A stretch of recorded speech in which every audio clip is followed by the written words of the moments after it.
Bueno, os decía que vamos a resolver el problema del usillo. Ahí tenéis el esquema de lo que era el usillo en sí.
Bueno, ahí teníamos, decíamos, el usillo, que consistía en lo siguiente. Vale, vamos a intentar entender primero cómo es el mecanismo y luego cómo lo podemos controlar.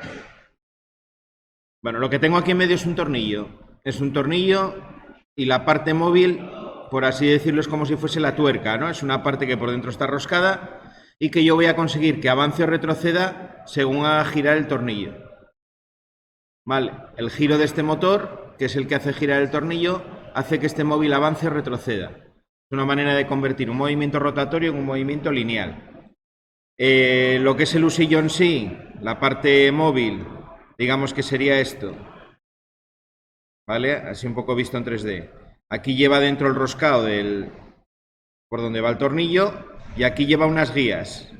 ¿Vale? Aquí lleva unas guías que pueden deslizar libremente por el interior y que son las que hacen que la pieza no gire cuando yo giro el tornillo, que se mantenga siempre en la misma posición. Por debajo tendrá unas ruedas o tendrá otras guías, hay otras guías por aquí debajo, ¿vale? Que mantienen la pieza moviéndose, ¿no? Cuando yo hago girar el tornillo aquí dentro, la pieza se movería hacia acá, por estoy girando en el sentido de avance, si es una rosca derechas, y cuando yo hago girar en este sentido, la pieza se desliza hacia allá. Esa era un poco la idea de la mecánica que tiene detrás el usillo. Os decía el otro día que esta máquina, este funcionamiento lo vais a ver en muchas máquinas industriales de distinto tipo. Plegadoras, en moldes de inyección de plásticos, hay un montón de máquinas que tienen una parte que mecánicamente funciona así. Entonces, bueno, es útil saber cómo funciona porque además nos sirve para representar muchos automatismos que son parecidos. Bueno, en este caso, ¿qué más cosas tengo en la instalación, aparte de esa parte mecánica? Pues bueno, tengo el motor, que es lo que estoy accionando. El motor para mí, siempre que tenga doble sentido de giro, porque quiero hacer que avance y retroceda, voy a controlar dos contactores. Lo veremos en el tema 6, cuando hablemos de los motores, cómo se controlan y demás. De momento, quedaros con la idea que tengo. Siempre que tenga un motor voy a tener dos contactores y voy a tener una protección térmica, siempre acompañando al motor. ¿Vale? El motor siempre va a tener una protección térmica que va a tener un circuito cerrado que va a ser un paro en el mando, siempre. Tengo dos finales de carrera, que son estos de aquí. Este es un final de carrera y este es otro final de carrera. Y vamos a poner el nombre bien. El 2 va detrás de la B. Este estaría aquí el final de carrera y sería el B2.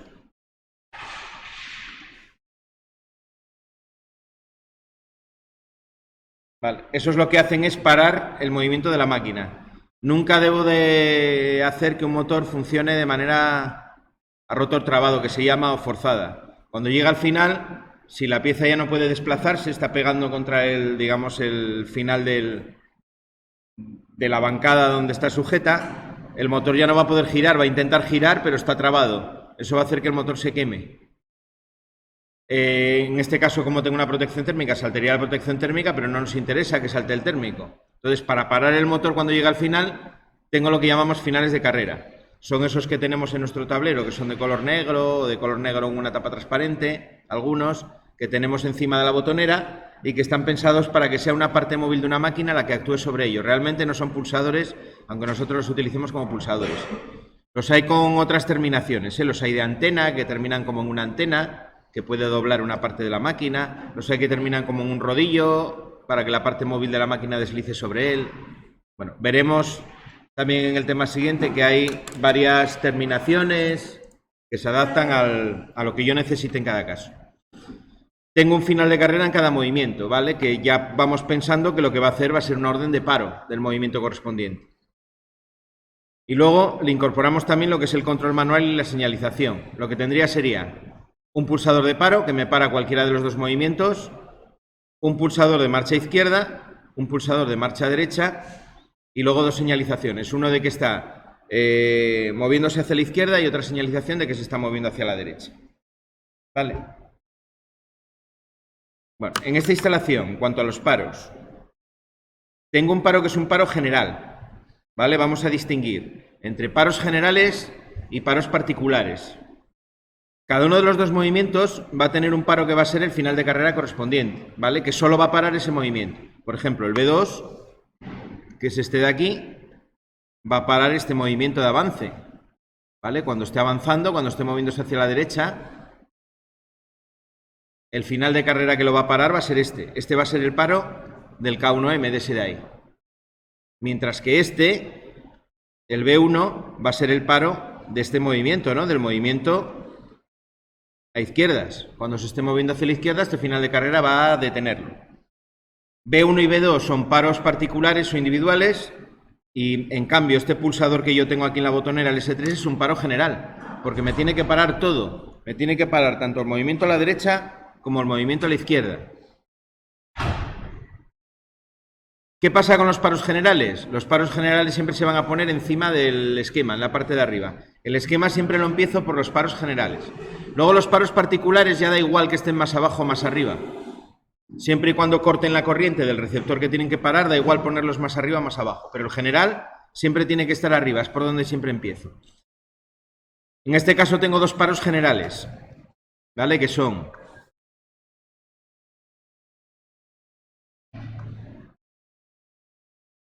el térmico, siempre es un paro general. El térmico me va a cortar cualquiera de los dos movimientos del motor.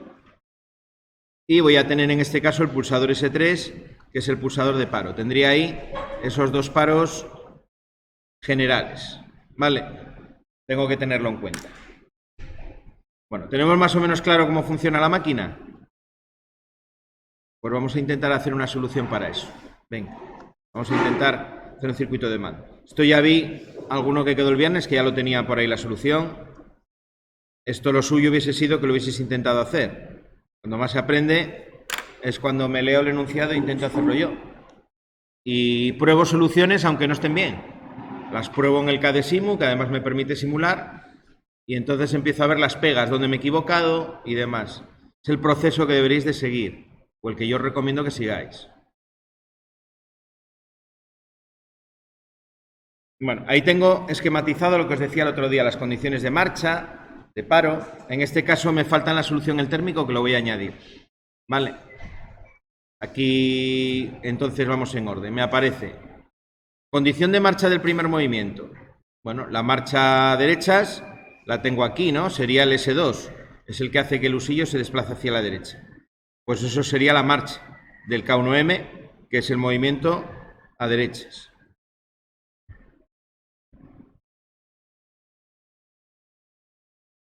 A ver si lo podemos centrar para ver las dos cosas a la vez.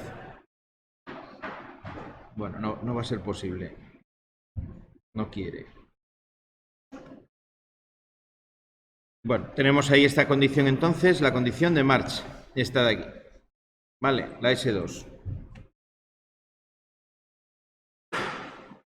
Condiciones de paro. Tengo en este caso el paro particular, que es el B2. Este paro de aquí. Y además tengo dos paros generales, que van a ser S3 y F1, que también es un paro general. ¿Vale? Dos paros generales, S3 y F1, el pulsador de paro y el paro general.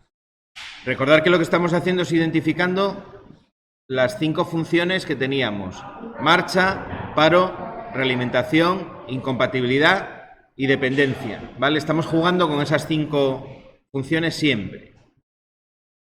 Además, voy a tener realimentación, es decir, voy a tener un contacto de K1M en paralelo con la marcha y voy a tener una incompatibilidad, en este caso con K2M. Es decir, voy a tener un contacto cerrado de K2M en serie con la bobina. Eso, siempre que tenga un motor con doble sentido de giro, lo vamos a tener. Es algo que es así. Lo tengo por aquí arriba, lo tenía dibujado. El enclavamiento es esto de aquí. Esto es el enclavamiento. ¿Vale? Este gráfico que tenéis aquí. Voy a tener las dos bobinas y justo encima tendré un contacto cruzado del otro. En el K2 le meto un contacto cerrado del K1M y al K2M lo que le meto es un contacto cerrado, al K1M, perdón, le meto un contacto cerrado del K2M. Pongo esos contactos cerrados cruzados. Eso es en lo que consiste hacer el enclavamiento. ¿Vale? En eso consiste el enclavamiento. O la incompatibilidad, ¿vale? De las dos maneras lo vamos a llamar. Ya tengo entonces para el primero las funciones que tengo que poner.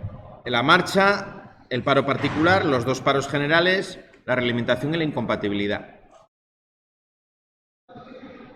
Para el segundo, para el K2M, ya es muy parecido. Vamos a añadir aquí el F1, que no lo teníamos puesto en principio, pero lo vamos a poner. Vale, aquí tendría y F1, que sería también un paro general.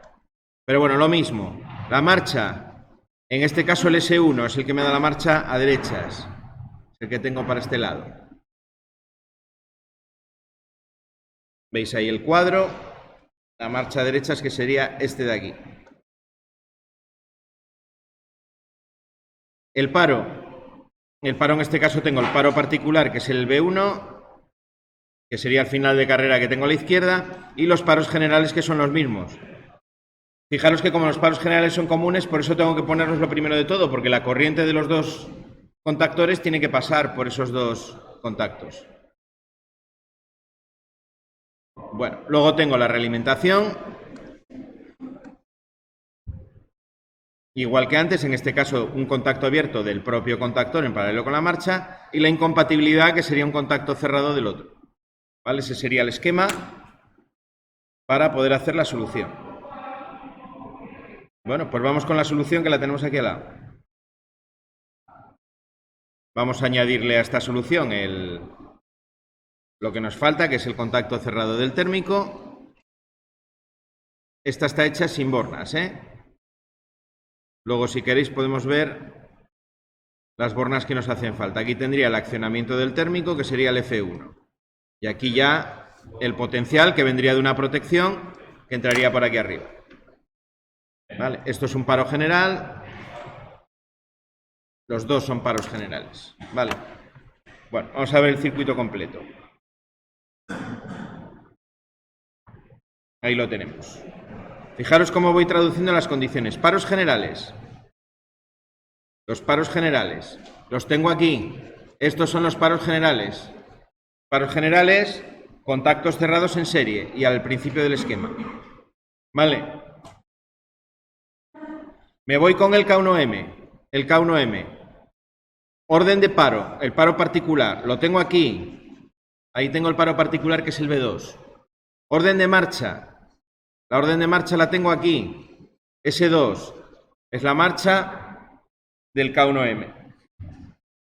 Realimentación la tengo aquí en paralelo con la marcha, que sería este contacto de ahí. Ese es el contacto de realimentación.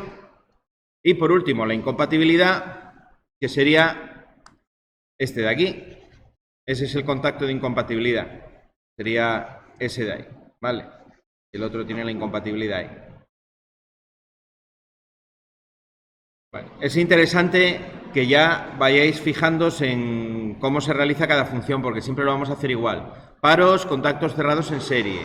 Marchas, contactos abiertos que me dan corriente al relé. Realimentaciones, contactos abiertos en paralelo con la marcha. Incompatibilidad, contactos cerrados en serie. Para el otro, exactamente igual. Aquí tendría su condición de paro, que sería el cerrado de B1 del final de carrera. Su condición de marcha, que sería el pulsador. Su contacto de realimentación en paralelo con la marcha y la incompatibilidad con el otro contactor, que sería este de aquí. Vale. Paros, los que hemos puesto en color rosa de fondo, verdes las marchas, amarillo la incompatibilidad, azul la realimentación. Vale. Venga, preguntas hasta aquí. Preguntas hasta aquí.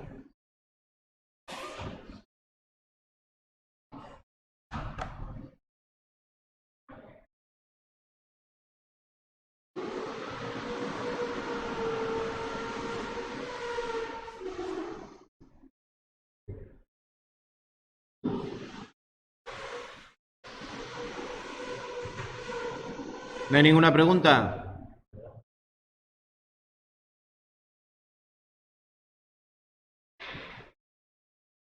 ¿Alguien que lo haya hecho, aparte del que ya me lo enseñó, que diese como la solución o algo parecido? Yo, pero no lo tengo mal. No lo tengo como ahí. Bueno, te fallaste en los paros solamente, que el paro tiene que parar cada uno. Fallaste en los paros. De todas maneras, esa solución que tú tienes tiene un problema. Que es que cuando yo quiera arrancar, cuando llegue, si parto de la máquina en el medio, la máquina va a moverse hasta el final, pero a partir de ahí me va a quedar bloqueada. Porque cuando yo quiero poner el movimiento al lado contrario, como los dos finales de carrera los has puesto como paros generales, no va a dejar que la máquina se mueva. Eso es lo que te va a pasar en ese circuito. Bueno, me ha enseñado el compañero el circuito y tenía puesto, que es un error muy común, ¿no? Muy fácil. Que sería, en este circuito, si yo me equivoco y pongo aquí todos los paros como paros generales, hago algo como esto. Os lo pongo aquí para que veáis un poco lo que le estaba comentando.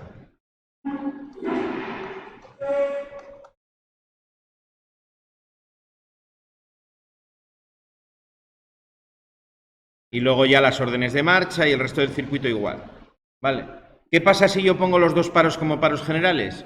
Que en cuanto llegue al final, si yo la máquina la arranco cuando está en medio el usillo, la voy a poder mover hasta el final, pero me va a quedar bloqueada en la posición, en cualquiera de los dos lados que yo la haya movido. Porque los finales de carrera se me van a abrir los dos y cada final de carrera va a impedir que entre cualquiera de los movimientos.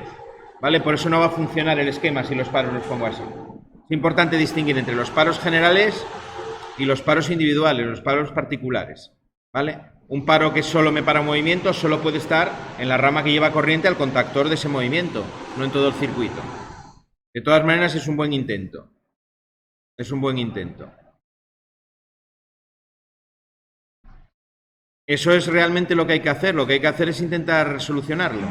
¿Vale? La manera de llegar a soluciones buenas es haciendo primero algunas soluciones malas. Bueno, si alguien es tan listo como va a hacerlo bien a la primera, pues es un afortunado, pero en esto conviene muchas veces equivocarse, ¿vale? O podemos permitirnos el equivocarnos cuando estamos diseñando. Dispongo de opciones hoy en día para poder probar, como el programa de ordenador, ¿no? Que me permite meter el circuito y ver cómo funciona. Y sobre la simulación, pues puedo corregir, ¿no? Puedo darme cuenta. Venga, ¿hay más preguntas o más cosas que comentar? Cuando os mando ejercicios, intentar por favor hacerlos. Es para vosotros. Cuando os mando deberes de ese tipo es para vosotros, no, yo realmente ya lo sé hacer. Es para que lo intentéis. Y no tiene por qué salir, vuelvo a repetir, bien a la primera. Hay que intentar hacerlo. Bueno, vamos con otra cosa que quería comentaros hoy, que son un poco más sobre contactos, ¿no? Sobre el dibujo, sobre cómo dibujamos los contactos abiertos, cerrados, los diferentes componentes que tenemos, cómo funcionan. Vamos a ver cómo funciona el relé, aunque ya lo hemos estado utilizando en las prácticas. Vale, vamos a intentar comprender cómo funciona.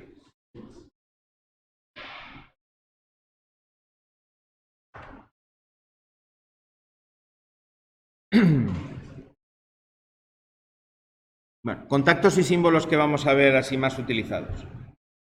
Ya habíamos visto cómo el contacto abierto y el contacto cerrado lo representamos de esta manera, ¿no? Aquí tenéis un ejemplo de contacto abierto. Sería algo como esto de aquí. Esto sería un contacto normalmente abierto.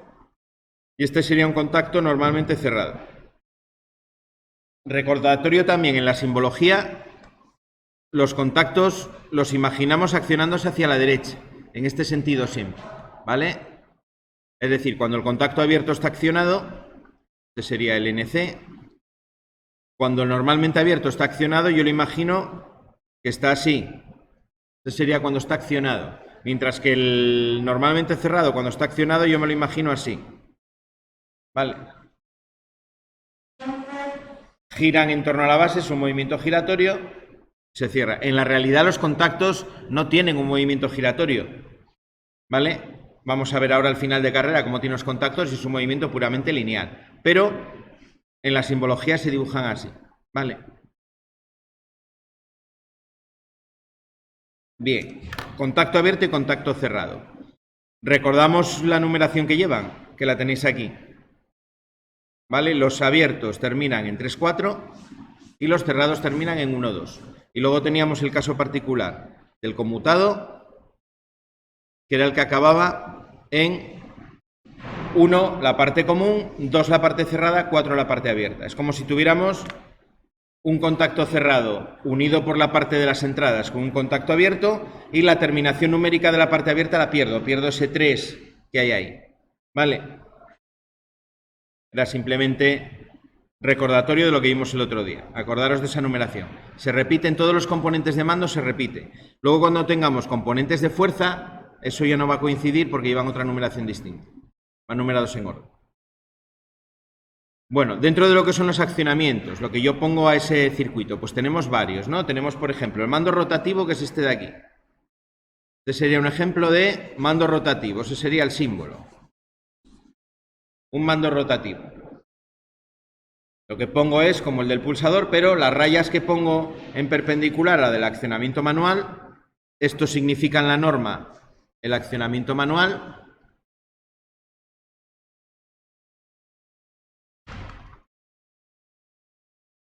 ¿Vale? Vale, pues si le pongo una raya así en un sentido y otra raya en el otro, pasa a significar esto de aquí, ¿no? El mando rotativo. Ese sería el mando rotativo.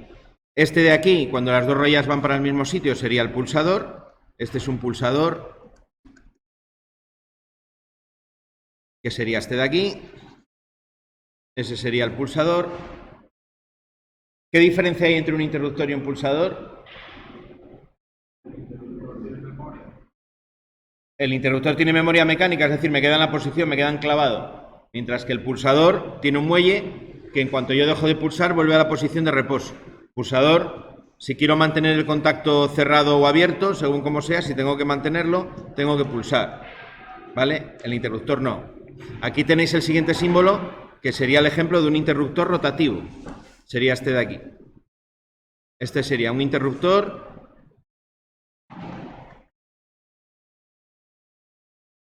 rotativo. Hay veces que se indica con esa... Bueno, esto no está muy bien dibujado. Sería algo así. Sería asimétrico. Es como un ángulo aquí, así. Ese es el símbolo del enclavamiento. Si lo uno al accionamiento rotativo, pues lo que tendría sería un interruptor rotativo. Ese es el típico que yo giro y se queda en la posición. Vale. El pulsador, a veces lo vais a ver de esta manera que tenéis aquí a la derecha. Vale. Bueno, esto sería un mando rotativo, un pulsador también se dibuja así. Esto lo vais a ver mucho en simbología italiana. De esa manera y de esta de aquí también, con doble raya. La doble raya tiene el mismo significado que la raya discontinua, que es unión mecánica. Vale.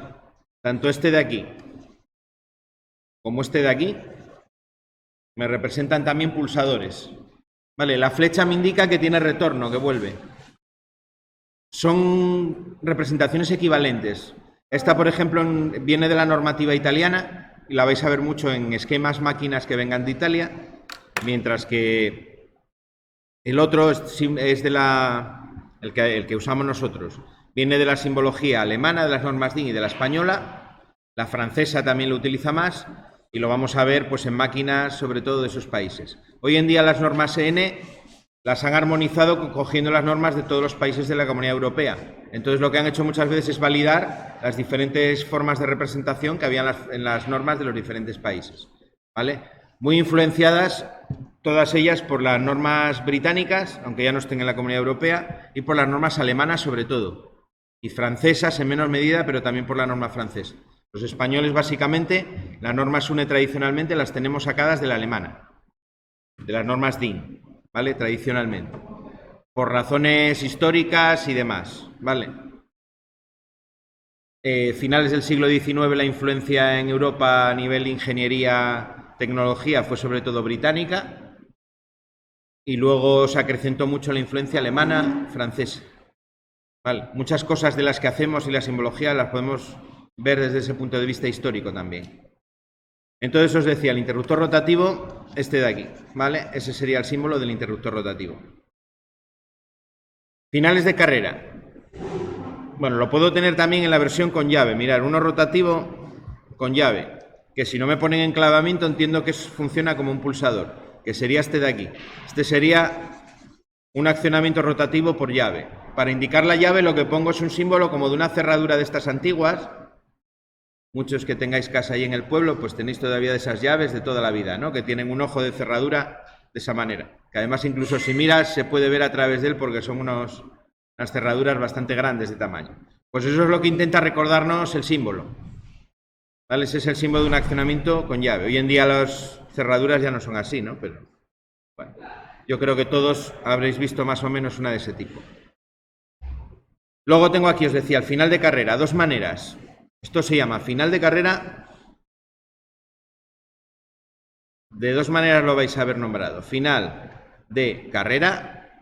Carrera en sentido como movimiento, ¿eh? Final de carrera o interruptor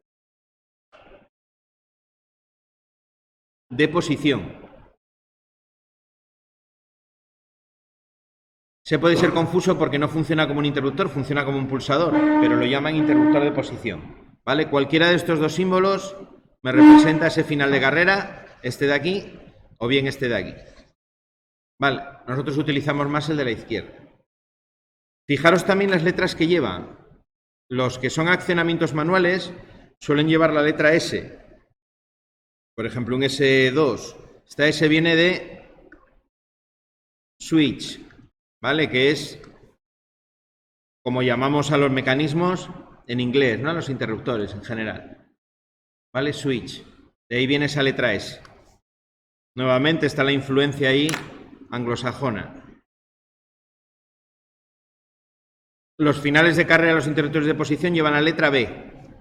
Vale, esta no sé exactamente de dónde viene, por qué la B. Está en la norma de esa manera, cada tipo de accionamiento tiene su letra para definirlo. En el caso de los finales de carrera, es la B. Vale. Bueno, eso es como lo dibujamos y esto es como sería, pequeño gráfico de cómo sería el final de carrera físicamente.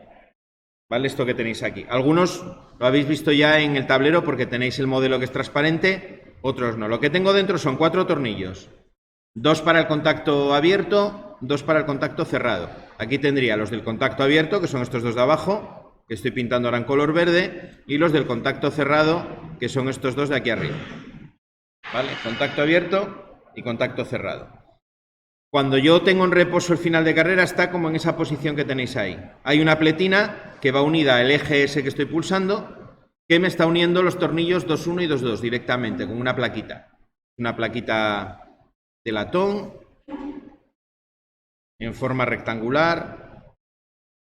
Aquí tiene como dos, si fuesen dos lentejas, que es la parte que hace el contacto. Ahí tiene un tratamiento, un recubrimiento para que aguante un poco mejor el calor. ¿Vale? Y esto está unido aquí al eje del final de carrera. Aquí tendría los tornillos. Y aquí está la parte interna que hace contacto, ¿no? La parte de cobre que tengo aquí, que hace contacto con esto. ¿Vale? Estaría en reposo, estaría en contacto.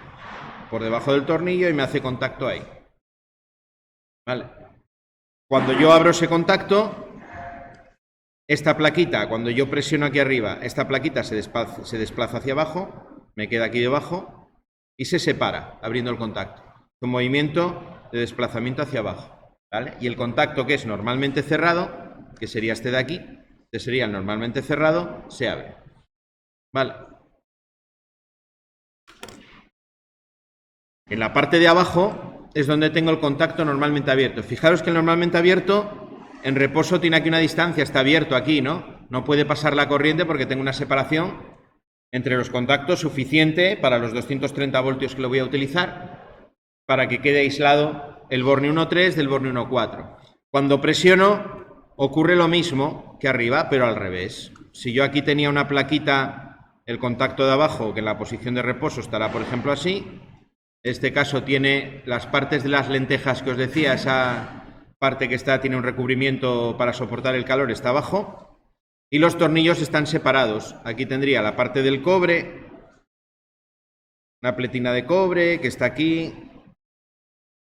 Vale, y aquí por abajo tendría el tornillo. Y aquí tendría la otra pletina. Y aquí debajo tendría el tornillo, ¿vale? Aquí sería donde está el tornillo y aquí donde está el tornillo.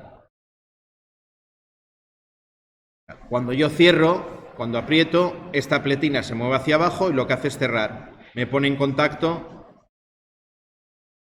esos dos terminales ahí. Lo que hace es cerrar el contacto que está normalmente abierto. Eso es lo que pasa cuando yo pulso el final de carrera.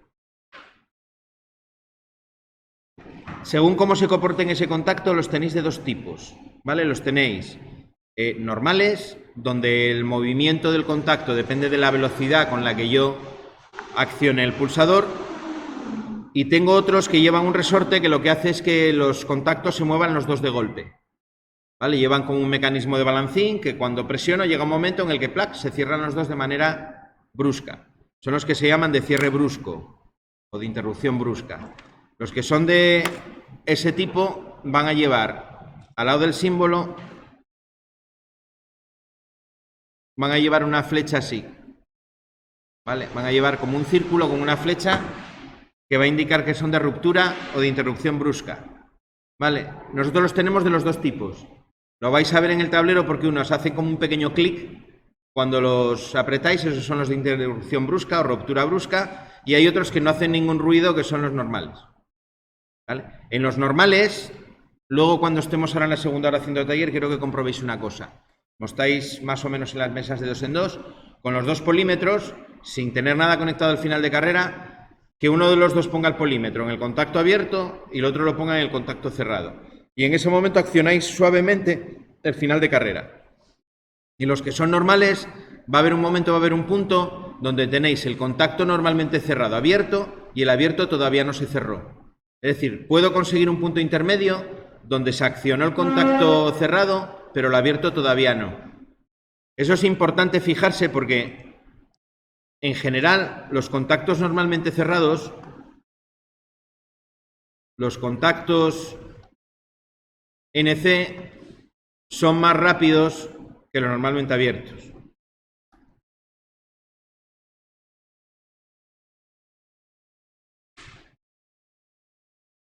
Y alguien dirá, bueno, ¿y eso qué me importa a mí, no? Que vaya un poco más rápido. La diferencia realmente son unas milésimas de segundo, no es nada. Eso es importante porque, por ejemplo, cuando yo utilizo un pulsador para dar una marcha y un paro simultáneamente, por ejemplo, para invertir el sentido de giro de un motor, me interesa que el paro siempre sea primero que la marcha, porque podría originar un cortocircuito si no lo hago así, un circuito de fuerza, por ejemplo, de un motor. Entonces eso nos va a ser útil, ¿vale? Recordarlo también como un dato interesante. Los contactos cerrados son más rápidos que los contactos normalmente abiertos, ¿vale? Contactos normalmente cerrados más rápidos que los normalmente abiertos. Luego comprobadlo, con los polímetros, os juntáis de 2 en 2, ponéis el polímetro y probáis uno de los finales de carrera. Si tenéis de los dos tipos, uno que sea de ruptura brusca y otro que sea normal, probar los dos y ver la diferencia. En el de ruptura brusca pasa de una posición a otra y no hay manera de conseguirlo, ¿vale? Así todo, también el cerrado es un poquito más rápido. Hay menos diferencia, pero es un poquito más rápido. Vale. Bueno, un poco también sobre normativa antes de terminar. Esto a veces puede llevar un poco a confusión. Tenemos hoy en día por ahí esquemas, más o menos vais a encontrar de dos normas. Una es la IEC 750, ¿vale? Que esta es la más tradicional. Y otra que es las normas dentro del rango de la familia de la N 6380. Principales diferencias. En cuanto a la simbología, ninguna. Son exactamente iguales. La diferencia está en esto. En los nombres que le damos a los aparatos. ¿Vale? En el libro vais a ver que utiliza la IEC 750 y a las lámparas las llama por H1, H2, H3. Nosotros las solemos llamar P1, P2, P3. La letra P. ¿Vale? La norma N, la más reciente, me dice que para los elementos que me muestren información, ya sea acústica, luminosa, visual, utilizo la letra P para designarlos. Mientras que la IEC 750 utilizaba la H. Vale, va a haber alguna otra diferencia sutil que, bueno, las iremos viendo. Lo importante cuando yo dibujo esquemas es ser coherente. Si utilizo la IEC 750, todo con la IEC 750. Si utilizo la N, pues la N. Vale. Más cosas. Bueno, vamos a recordar un poco cómo funciona el relé. Y la diferencia entre un relé y un contactor. Esto lo comentamos también en uno de los primeros días de clase, pero lo vamos a recordar. Básicamente el relé, constructivamente, es algo como eso que tenéis ahí. Un esquema muy sencillo, muy simplificado, pero básicamente es eso de ahí. Yo lo que tengo es una bobina, que la podemos también dibujar de manera simplificada de esta manera, es como se suele hacer cuando se estudia en electrotecnia. Se representa así el devanado, ¿no? Es decir, sobre un núcleo de material ferromagnético doy una serie de vueltas de hilo de cobre. ¿Vale? Hago circular corriente por esa bobina y la corriente pasa en todas las espiras en ese sentido, ¿no? Este sería el borne de entrada, que sería el A1, y el borne de salida, que sería el A2. Lo que tengo en un relé, o el funcionamiento de un relé, siempre es el de un electroimán. Es algo parecido al timbre, por ejemplo, que tenéis en casa. Los timbres tradicionales de campana son también electroimanes. No sé, hay muchos sitios donde se utilizan electroimanes. Las cerraduras estas de puerta que te abren, por ejemplo, en las casas, ¿no? Cuando te abren desde el videoportero, es algo parecido, es un electroimán también. Es un electroimán también, que te libera un balancín que hay donde la cerradura, que es el que deja que el resbalón se abra, ¿no? ¿Cómo funcionan los electroimanes? Pues nada, cuando yo tengo una bobina de ese tipo y hago circular una corriente eléctrica, aparece un campo magnético. Si yo os hago este dibujo de aquí, seguro que a todos os suena, ¿no? Si yo os hago este dibujo que se solía hacer en clase, ¿no? En el colegio, ahí en la ESO o en primaria, cuando nos explicaban los principios de magnetismo, me dibujaban así un imán, ¿no? Con un polo norte y un polo sur. Y me decían que aquí, si ponía en un papel unas limaduras de hierro, que aparecía, cogían esta forma, ¿no? Así como muy... Dibujaban así como unas líneas. ¿Esto suena a todos? ¿O no suena de nada esto? Las limaduras quedaban haciendo así como una forma... Y esto lo llamaban, decían que eran las líneas de campo magnético, ¿no? Líneas de campo magnético.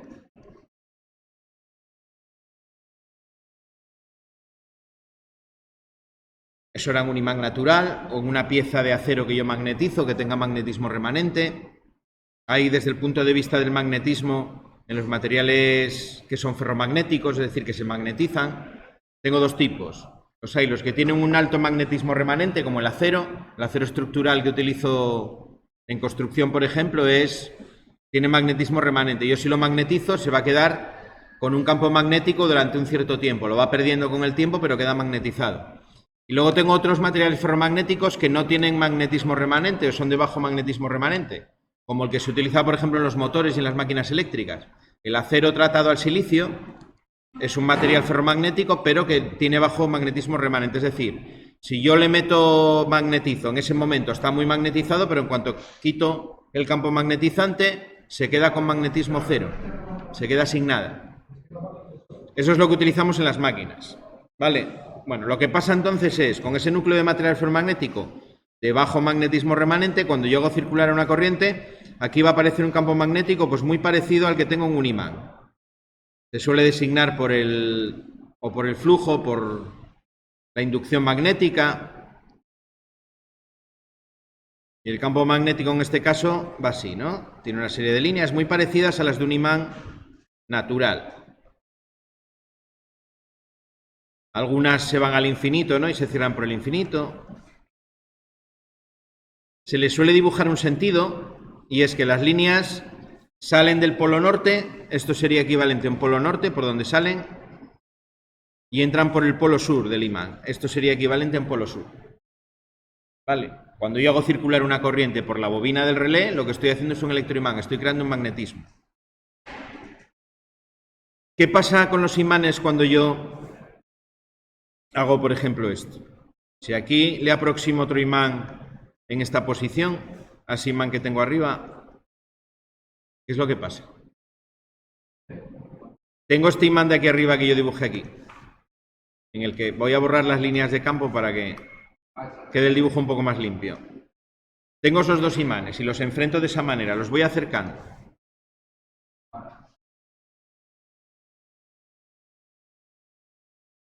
Estoy enfrentando un polo sur con un polo norte. ¿Qué pasa cuando en un imán enfrento un polo sur con un polo norte? Se atraen, ¿no? Aquí hay un efecto de atracción, habría una fuerza que va a ser tanto más grande cuando más cerca estén, porque va con el cuadrado inversamente proporcional al cuadrado de la distancia, que cada vez hace que se atraigan con más fuerza.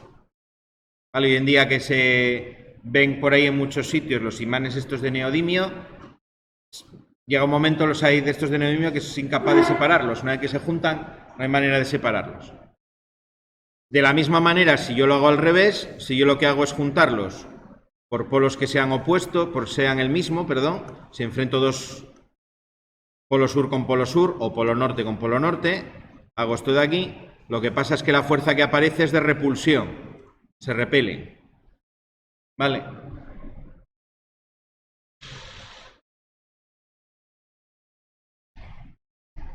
Bueno, en nuestro relé, ¿qué es lo que pasa realmente cuando yo le meto corriente a la bobina? Cuando le meto corriente a la bobina, lo que hago es generar aquí un campo magnético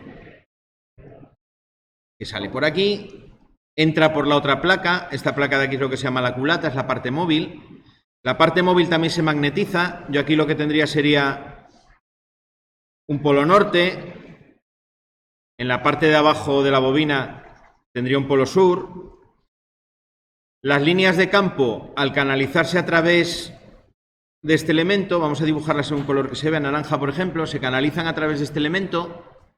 Por donde entran, hemos dicho en el imán, las líneas de campo es un polo sur, es decir, esta parte de aquí se magnetiza también y queda como un polo sur, mientras que por donde salen, que sería el otro extremo, sería un polo norte, esto sería un polo norte. Es decir, tengo dos piezas, uno la bobina con su núcleo ferromagnético y otro la culata, que de repente están magnetizadas con polos que son opuestos, un polo norte frente a un polo sur. ¿Qué es lo que pasa?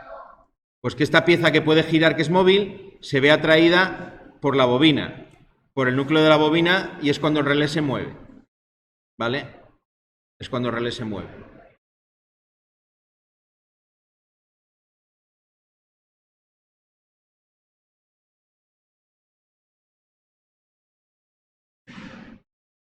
Eso es cómo funciona un relé. Un electroimán que hace que se mueva la culata. Cuando yo meto corriente, la culata, que es la parte móvil, tiene unido el contacto y hace que se mueva. Luego, cuando estemos en el tablero, coger un relé y mirar por el lateral, que es transparente, y si le dais al botón naranja o rojo que tiene en el frontal, podéis ver cómo se mueve ese contacto. Es lo mismo que haría la bobina, en este caso lo hago yo manualmente, no lo puedo forzar. Vale, eso es cómo funciona el relé. Un relé puede tener varios contactos. Puede tener 1, 2, 3, 4. Nosotros estamos trabajando hasta ahora con relés que tienen 3 y 4 contactos. ¿Vale? El que tiene los contactos en forma circular en la base, ese tiene 3 contactos. Y el que los tiene dispuestos como en una matriz de líneas horizontales y verticales, esos, los dos, tanto el pequeño como el grande, son de 4 contactos. Los que nosotros utilizamos además tienen contactos conmutados. Viene muy bien porque puedo coger la parte abierta o la parte cerrada según mi interés. El símbolo completo sería ese de ahí, ¿vale? Por un lado tengo la bobina, ¿vale? Que es esto de aquí, y con sus bornes que llevan siempre la numeración A1, A2. A1, A2 son los bornes de la bobina. Y luego tengo los contactos, que serían estos tres contactos de aquí. Un contacto, otro contacto y otro contacto. En la numeración, como siempre, fijaros la terminación de los contactos conmutados, 1, 2, 4, y el primer número, el de las decenas, me indica el orden que ocupa el contacto. Tengo el primer contacto, el segundo y el tercero. 1, 1, la entrada del primero, 2, 1, la entrada del segundo, 3, 1, la entrada del tercero. Vale. ¿Qué es lo que hace un relé? Bueno, un relé me va a permitir, metiendo corriente desde un circuito, accionar con el contacto otro circuito diferente. Nosotros estamos trabajando siempre con el mismo circuito, los contactos y la bobina, pero yo podría tener circuitos completamente distintos. De hecho, lo que se hace mucho en industria, cuando tengo autómatas programables, yo tengo, por ejemplo, una salida de un autómata con dos bornes que están, por ejemplo, a 24 voltios. Esto me saca 24 voltios de corriente continua.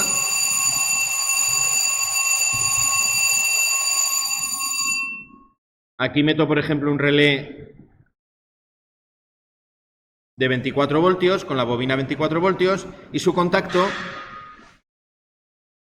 a lo mejor pongo un contacto de K1A, lo meto en otro circuito dentro de la misma instalación que va, por ejemplo, pues a 230 voltios. Y tendría fase y neutro a 230 voltios, por ejemplo, en corriente alterna. ¿Vale? Y eso lo puedo hacer. Es una de las aplicaciones que tienen los relés. Desde un circuito actúo en otro circuito. Tengo un circuito de una tensión pequeña que es el autómata, acciono la bobina que es a 24 voltios. Lógicamente los que nosotros tenemos son de bobina de 230, pero los tengo en diferentes valores. 12 voltios, 24, 48... Tanto en los de 24 y 48 los tengo en continua y en alterna, y luego tengo 230 en alterna. Son los valores más típicos de las bobinas. Y luego los contactos, que suelen venir en todos preparados para trabajar hasta 250 voltios en alterna, ¿vale? Tanto en alterna como en continuo. ¿Cuánto le entraría al relé por el A1? ¿4 o 230? Aquí sería 24. Lo tengo conectado a un dispositivo que le da 24 voltios. Aquí lo que le está poniendo en la bobina son 24 voltios de corriente continua. Pero cuando yo acciono esta bobina, este contacto se cierra y el contacto está en otro circuito diferente. Es un circuito a 230. Entonces la bombilla funcionaría a 230, accionada desde el relé, y la bobina del relé a 24. Desde un circuito actúa en otro circuito. Eso se usa muchísimo. Es la aplicación más generalizada de los relés. Y luego en nuestros circuitos, como estamos trabajando con lógica cableada, yo puedo construir la lógica de funcionamiento con los relés. Por ejemplo, pues hacer la memoria, ¿no? ¿Para qué los estamos utilizando hasta ahora? Bueno, para esto de aquí. Bueno, esto es con un contactor, pero es lo mismo. Yo utilizo un contacto de realimentación para que permanezca alimentado, hago un enclavamiento de uno con otro. Eso es la lógica de funcionamiento del circuito. Vale. Bueno, vamos a dejarlo aquí por hoy. Mañana continuaremos con los temporizadores.